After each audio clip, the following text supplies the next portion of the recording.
Se tem uma coisa que eu me arrependo profundamente de ter feito aqui na Turquia foi ter lido este livro aqui, que é O Museu da Inocência. E você pode estar se questionando, é porque o livro é ruim? É porque foi uma perda de tempo? Não, é porque o livro é bom, mas ele mudou a minha vida completamente. Esse é o tipo do livro do qual você não sai ileso de maneira nenhuma, as emoções são mistas, ou você sai odiando todo mundo, ou você sai odiando a sua própria vida, ou você sai completamente devastado achando que não existe solução para a humanidade, que todos vamos queimar nas trevas, porque essa é a vibe. Mas, uma coisa eu sou obrigada a dizer, é o meu livro favorito. E apesar de eu achar que eu deveria jamais ter lido, é o tipo do livro que, como eu já disse, muda você não sai ileso, e ele está bem conectado com a história da Turquia e principalmente a história moderna da Turquia, e até hoje é um clássico. Então, no vídeo de hoje eu vou contar pra você um pouco sobre o Museu da Inocência, vou tentar ao máximo não dar spoilers, e claro, existe também uma parte especial desse vídeo que vai estar lá pro final, que é a visita ao museu, porque sim, se você acha que é interessante ir na Disney ver Castelo de Princesa, ou ir no parque do Harry Potter, ou ir no parque do Lego, é porque você não conhece a versão adulta desse tipo de entretenimento, que é visitar o Museu da Inocência. Olá, curiosos e curiosas! Essa é a primeira vez que eu começo com essa frase nesse canal e nós não vamos falar de ninguém que está morto. Na verdade, a gente vai sim, mas né, uma morte ficcional, algumas mortes ficcionais que estão resumidas no livro O Museu da Inocência. Eu li esse livro pela primeira vez na minha vida há alguns anos atrás e eu li ele em inglês originalmente, e é um livro que foi escrito pelo autor turco Orhan Pamuk, que é o meu favorito. Algumas pessoas costumam dizer que o melhor autor turco é, sei lá, o Sabahattin Ali, que também tem um livro muito legal, do qual eu não gostei nem um pouco, que é o Kurmantolu Madonna, mas Orhan Pamuk é bem famoso no mundo inteiro, inclusive ele ganhou um prêmio Nobel de literatura e ele tem vários livros muito bons. Pra quem não gosta de livros demorados, de livros muito intensos, de livros muito detalhistas, eu diria que começar a ler literatura turca por Orhan Pamuk não é uma coisa muito legal, porque existe aquela vibe meio Machado de Assis. Você demora 8 páginas pra ver uma folha caindo de uma árvore, é mais ou menos assim. Mas este livro em especial, O Museu da Inocência, ele é extremamente interessante e eu recomendo sim que você leia. Assim como O Pequeno Príncipe, né, é o tipo do livro que conforme você vai amadurecendo, se você lê ele em diferentes momentos da sua vida, você vai entender diferentes coisas e vai se encontrar em diferentes situações. Mas qual seria a história desse livro? Bom, a história se passa nos anos 60, 70, 80, 90, 2000 e se encerra ali em 2006, 2007, mas basicamente é uma história focada na sociedade, na alta sociedade da Turquia, de Istambul, ali na década de 70. Principalmente porque a gente vê um playboyzinho, uma pessoa extremamente mimada, né, que sempre teve todos os seus desejos atendidos, no caso é o Kemal. E ele acaba tendo um relacionamento que ele não deveria com uma pessoa que é quase uma parente ali. Não é uma prima, não é nada, mas é uma pessoa distante, meio uma parente dele. E muita gente acha que essa é uma história de amor entre a Füsun e o Kemal, que são os personagens principais dessa história. Eu já tenho uma outra visão. Eu acho que essa é uma história sobre consequências, sobre como o fato de você ser uma pessoa isenta na sua vida, que é o caso do Kemal. O Kemal é um grandíssimo de um FDP, ele é um bigocentrista, só presta atenção em si mesmo, ele não faz mais nada além de orbitar em torno das suas próprias obsessões, e ele passa o livro inteiro provando o quanto uma pessoa que é frustrada e não consegue fazer escolhas quando precisa, por ser isenta, né, não quer se comprometer e não quer passar por nenhum tipo de desconforto, o quanto ela pode se tornar infeliz ao longo do tempo.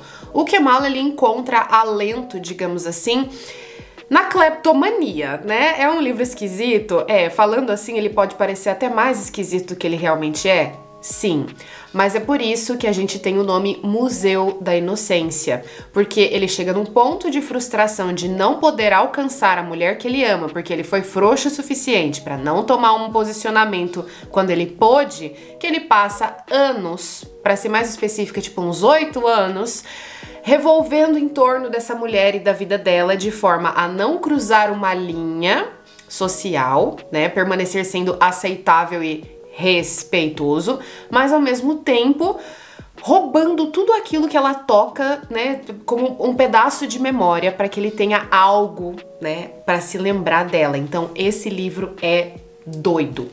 Agora, a parte que mais me toca nesse livro é a seguinte: a gente, quando tá, sei lá, na primeira fase da vida adulta real oficial, que é o meu caso agora, que eu acabo de fazer 30 anos esse ano, e não posso dizer mais que sou uma jovem adulta. Eu sou uma adulta, embora eu acredite que eu tenha 15 anos em algum lugar. Parece pra mim que eu pisquei e de repente eu tenho 30, mas parece que foi ontem que eu tava no primeiro ano do colegial, o ensino médio. Nesse caso, essa é uma época da vida em que você tem que tomar decisões, e as decisões que você toma, elas têm um impacto maior, porque qualquer que seja a decisão que você tome, ela vai ter um impacto maior sim na sua vida quando você tiver 50, 60 anos, do que decisões que você toma quando você tem 16, 17, 18. É lógico que cada caso é um caso, mas no geral, essa é a época da vida em que você não está mais experimentando, mas você está se estruturando, se solidificando, fazendo com que as coisas que você faça agora sejam uma preparação pro resto da sua vida, né? Para que você tenha ali um bom balanço, um bom equilíbrio de trabalho, de condição financeira e de, claro, saúde mental e saúde emocional, que são coisas que nem sempre as pessoas se preocupavam. E isso é bem detalhado no livro Museu da Inocência, porque, como eu já disse, é uma história focada na década de 70 e 80 da Turquia. Então você vê, por exemplo, o quanto as relações familiares eram pautadas de forma em que você separava, assim, mesmo que as pessoas fossem do seu convívio, o quanto elas eram separadas por pessoas de boa índole, pessoas de má índole, o que é bem forte na cultura aqui ainda, mas eu vejo que hoje em dia bem menos. Um dos motivos principais que impede o Kemal de ficar com a mulher que ele ama num primeiro momento é justamente o fato de que ele é um playboy de uma família muito boa, de pai empresário, de um círculo social abastado, digamos assim, e todos os amigos dele cumprem essa regra, cumprem esse checklist de características financeiras, né, e de status que eles têm que ter para que façam parte desse círculo de amizades. E ainda ao longo do livro a gente percebe também o quanto essas amizades, elas são superficiais, porque conforme ele começa a não seguir mais esse modelo de status e fazer as coisas do jeito que ele quer, as coisas que fazem bem para ele começa a ser levemente e devagarinho bem removido desse círculo social, a ponto de que ao final do livro ele não tem mais contato nem amizade com nenhuma dessas pessoas que eram os grandes amigos dele de todas as horas, com quem ele se reunia o tempo todo. Também mostra o quanto às vezes a gente quer agradar as nossas, né, os nossos responsáveis, a nossa família, as pessoas mais próximas de nós, e o quanto ele acaba se frustrando e não tomando passos em direção daquilo que ele quer, porque a opinião da mãe, a opinião do pai, a opinião do irmão, com certeza complicariam a vida dele. E como ele é uma pessoa que não gosta de maneira nenhuma de estar, digamos assim, em situação de desconforto, ele acaba optando por seguir aquilo que é mais, digamos, benéfico para ele, é menos problema, mas está extremamente infeliz. E a gente percebe isso ao longo da morte de alguns desses personagens, né, que vão afetando a saúde mental dele também, e vão mostrando quanto o fato dele ter se privado de certas coisas para não sair da norma, para continuar agradando essas pessoas, no final das contas não resultou em nada, porque essas pessoas não estão mais aqui, mas ele tem que lidar com a merda que ele fez com a própria vida. Já a Fusun, né, como eu disse assim, o Kemal é uma pessoa egocêntrica, ele só pensa, né, um bigocentrista, ele só quer aquilo que é bom pra ele, mas ele é frouxo, não consegue se decidir e ele passa o resto da vida se arrastando. Mas se você acha que ele é o mocinho dessa relação, apesar de ser um mocinho complicado, é que você ainda não conheceu a segunda personagem. Porque, na minha opinião, esse é o meu livro favorito, gente, eu juro pra vocês que eu amo esse livro. Mas ninguém presta. Não tem uma alma neste livro que pode ser salva, porque todo mundo é bem corrompido. Apenas uma criatura aí se salva e ela é a primeira a sair fora. Ela fala assim, eu não vou me dispor esse papel, eu fiz tudo que eu poderia, então, olha, eu vou vazar porque eu não vou ficar aqui, não vou me submeter a isso. Que é a noiva do Kemal. Ela tenta, para não dizerem que não tem texto aqui tentando, e em seguida ela pula fora porque ele continua sendo uma péssima pessoa. Mas a Fusun é ainda pior. Porém, a gente inicia o livro, a gente inicia a história com ela ali na casa dos seus 18 anos, uma menina, né, uma menininha. Ela não sabe de absolutamente nada, principalmente se a gente parar pra pensar que é uma menina de 18 anos na Turquia dos anos 70. Muita coisa acontecendo, aquela efervescência musical. O livro foca bastante, né, se você não conhece a Turquia, ele foca muito nesses bairros mais boêmios, ele fala muito sobre a arquitetura do lugar, sobre a sociedade mesmo daquela época, porque o autor viveu esse período naquela época, então ele escreve sobre um período que ele vivenciou e ele transmite muito bem. Então, se você não conhece a Turquia, principalmente Istambul, é uma ideia muito doida. E se você já viajou pra cá ou pretende viajar pra cá, eu recomendo ler o livro, sim, para que você entenda como essas ruas que você viu e visitou ali em Beyoğlu, né, ali em Beşiktaş, nesses bairros onde eles acabam indo, passeando, até na região de Fatih, a região mais antiga. É muito interessante você ler e entender como era aquilo naquela época, porque o autor realmente transmite isso aí. Já a Fusun, como eu disse, que é a nossa personagem principal, ela era uma menina na Turquia, em Istambul, dos anos 70, o que significa que ela, apesar de ser uma mulher, e eles descrevem muito essa coisa, tem sim uma certa sexualização dela, do corpo dela, das formas dela, de como ela se porta, ela, apesar de ter o seu gêniozinho, digamos ela se torna manipuladora ao longo da história, ela começa extremamente inocente e ela é sim ludibriada pelo Kemal, que já é um cara com seus 30 anos de idade, fazendo o que não deveria com uma menina da sua, né, agregada ali à sua família. O grande problema é que rola um love affair entre os dois e cada um segue o seu caminho, não vou dar spoiler sobre isso, mas ele passa anos tentando recuperar esse primeiro feeling. Aliás, ele guarda uma ideia da Fusun na cabeça dele, que é daquela menina inocente que ele, digamos assim, né, tirou a inocência dela. Ele guarda essa imagem na cabeça dele sobre ela. Mas ao longo do livro, a gente percebe que essa imagem ela só existe na cabeça dele, porque ela se transforma ao longo da história, são anos, ela amadurece, ela é uma menina de 18 anos e de repente ela é uma mulher de 20 e poucos, né? Ela inclusive tem um relacionamento aí nesse meio do caminho que provavelmente ensina muitas coisas pra ela sobre resiliência e também sobre manipulação, porque ela, enquanto uma menina de uma família pobre, de uma família simples, casada com um cara que é bem metido com trambique e com um primo, digamos assim, né, com o qual ela se relaciona e que é uma pessoa péssima e se aproveita dela e bota ela nessa situação, ela começa a tirar proveito de tudo aquilo que ela pode. Então ela também é uma pessoa manipuladora, ela sabe o que ela está fazendo, mas ela continua aí, né, ao longo desses anos no livro, mantendo essa relação de vou dar um pouquinho, vou fazer um charminho, vou fazer alguma coisa para que ele se mantenha aqui, porque afinal de contas ela até gosta, né, do primo, mas ela quer ver ele sofrendo e ao mesmo tempo quer tirar vantagem dele. Então nesse livro tá todo mundo tirando vantagem um do outro, ninguém presta, não tem um personagem aqui que não seja corrompido e essa é a coisa que eu gosto mais,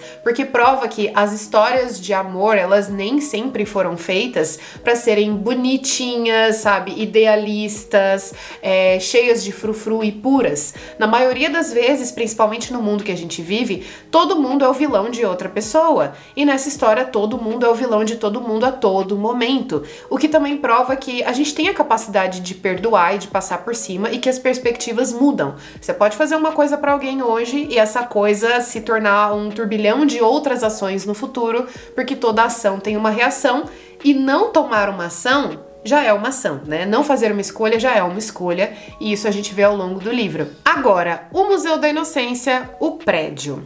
O motivo pelo qual esse livro se tornou um museu é porque ele se tornou um sucesso. O livro foi traduzido para vários idiomas, vocês encontram facilmente no Brasil em idioma português, o nome é Museu da Inocência. E a história é muito, muito bonita. Ela te envolve realmente. Eu não vou falar do final. O final pra mim é tipo assim... Cara, que ódio, né? Eu quase morri quando o livro acabou, porque você sofre de verdade, é bastante sofrimento ao longo de toda a história. Se você não tiver com seu psicológico muito bom, não recomendo que você leia não, porque você vai sair pior e vai sair acreditando que o mundo é horrível e as pessoas também. Mas o livro fez tanto sucesso que se tornou um museu. E eu fiz uma visita ao Museu da Inocência. E assim, se você não leu o livro, não adianta você ir no museu, porque você não vai entender absolutamente nada. O museu ele é feito numa ordem cronológica, de acordo com os capítulos do livro. Então você passa por locais onde você vê coisas do livro. É uma ideia muito moderna, é uma ideia muito inteligente, mas assim, pra ser sincera, nada mais é do que uma reprodução física, material, arquitetônica, de um conceito imaginário. Ou será que não? Porque a gente fala assim, os parques da Disney, né, os parques do Harry Potter, são a mesma coisa. Mas uma questão que bate na cabeça de todo mundo que já leu esse livro é: essa história é real ou não? E isso é um mistério e vai ser um mistério pra sempre. Ao que tudo indica, é uma história fictícia. Mas tem muita gente que duvida que essa é uma história fictícia e diz que o Orhan Pamuk, o autor, ele escreveu essa história de verdade. Porque chega um momento que você não entende mais, você tá sofrendo tanto que você jura que eles são reais. E tem tudo pra ser real. E quando você vê o museu na sua frente, você acredita ainda mais que aquilo é real. Por quê? Apesar de serem personagens fictícios, tem o vestido, tem o brinco, tem os copos, tem os anéis, tem os detalhes. É um museu realmente criado pra se lembrar de momentos que esses personagens viveram. E assim, você tem que ler o livro pra entender, mas existe inclusive uma questão física e climática dentro do museu. O primeiro andar ele é tranquilo, o segundo andar ele é muito frio, e o último andar é extremamente quente, é assim, bem quente a ponto de que você não consegue ficar muito tempo lá. E o motivo principal é porque você precisa sentir certos desconfortos ao longo da exposição, ao longo das coisas que você vê. Então tudo é muito bem pensado.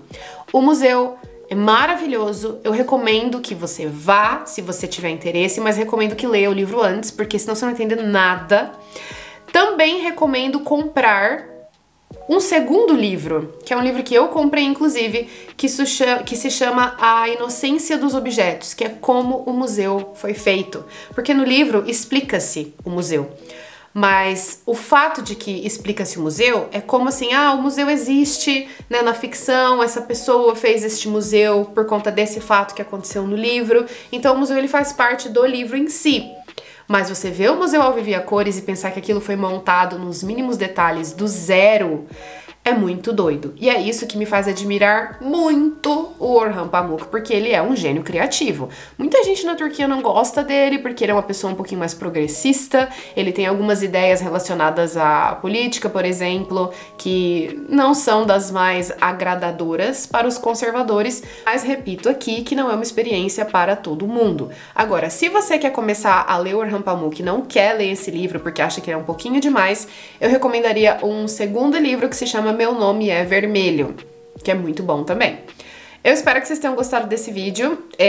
Eu resolvi gravar esse vídeo porque eu sou a maior propagandista do Museu da Inocência na face da Terra. Muita gente me pergunta sobre o livro, as minhas opiniões sobre o livro, se vale a pena ler o livro, se ele é bom, se ele não é bom, e se vale a pena visitar o museu. Então eu fiz esse vídeo especificamente para isso, para falar para vocês o que eu acho, o que eu entendi desse livro. Como eu já disse, tem muita gente que acha que é uma história de amor. Eu acho que é uma grande jornada para mostrar o quanto ninguém presta. Todo mundo tem os seus lados negativos e as pessoas só estão preocupadas com seus próprios interesses, mas que como no meio disso você pode sim desenvolver um arco romântico para dois personagens.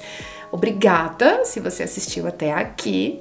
Um beijo e a gente se vê então no próximo vídeo. Tchau!